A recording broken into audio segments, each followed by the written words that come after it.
What would happen if you built a refuge for a persecuted people in a place where another people already lived? In the next few minutes, you'll learn why this moral quandary is at the root of the struggle between Israelis and Palestinians. First, there are a couple of things it's helpful to understand. One, many Jews fled harsh persecution in anti-Semitic Europe, especially the Nazi Holocaust. Zionists encouraged massive immigration to historic Palestine, at that time a British colony, where Jews had an age-old connection and where small Jewish communities had long existed among larger groups of indigenous peoples. But when the UN offered the Jewish immigrants the majority of the land for a new state called Israel, for the indigenous Palestinians who lived there, it was a massive destruction of life. They rejected the UN's partition plan, and several Arab states invaded the new state of Israel. Israeli forces essentially erased over 400 Palestinian villages and towns. By the end of the fighting, Israel controlled 78% of historic Palestine. And when 750,000 Palestinians who fled or were expelled during fighting tried to return to their homes where the new state now stood, they were permanently barred by the Israeli government. While over 100,000 of their relatives and neighbors who hadn't left became second-class citizens of the new state, along with the new Jewish majority. Today, Palestinian refugees and their descendants number in the millions. Most are in the Gaza Strip, the West Bank, and Jordan. Many are spread throughout the world, with millions still living in refugee camps, seeking to return to their homeland. To sum up, one group of refugees found a much-needed home, but in the process, a new group of refugees was created. Here's the second thing to understand. Israel was founded as a Jewish state. But now ask yourself, what exactly does that mean? People had lots of ideas about what a Jewish state should look like. Some called for equality for all citizens. But what was created, in practice, was institutional discrimination against non-Jews. In other words, Israel ended up being built on a blueprint of exclusion.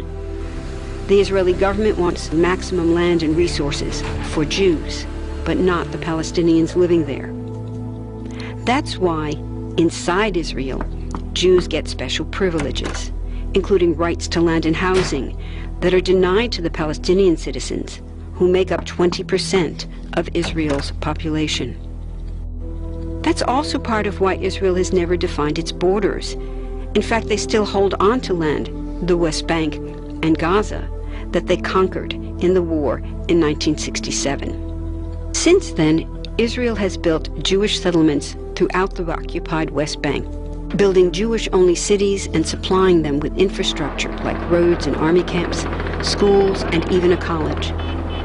Military occupations are meant to be temporary, but after 40-plus years, this one looks permanent and entirely unjust.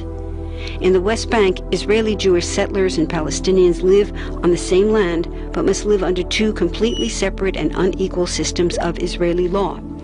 The Jewish settlers dominate the natural resources, including water and agricultural land, and they're backed by the Israeli army. To maintain the occupation, Israel has demolished thousands of Palestinian homes and orchards, confiscated Palestinian land, bombed a captive civilian population in Gaza, and punished resistance with raids, arrests, and assassinations, all to gain maximum land while making life so difficult for Palestinians that they will either leave or be too afraid to resist. Palestinians have fought back. For decades, they tried to achieve national liberation through armed struggle. Some groups still do. But the majority now support popular protest instead. The deeply harmful pattern of control, repression, and violence profoundly harms Palestinians living under occupation and Israelis living as occupiers. This must be broken to reach a peaceful and secure future for both peoples. Now that you understand the problem, what about the solution? What about peace talks? So far, over 2 decades of U.S.-backed peace talks have actually made things worse by helping Israel continue the occupation. It's been years of talking while Israel massively expanded the Jewish settlements and literally redrew the map. Peace talks are good if they're real, but not when they're theater to cover a land grab. So now what? The current world superpower, the United States, has been a terrible friend, enabling Israel's destructive and self-destructive expansion onto Palestinian land by funding the Israeli military, the biggest recipient of U.S. foreign aid in the world. But there's another superpower that can make the difference: you.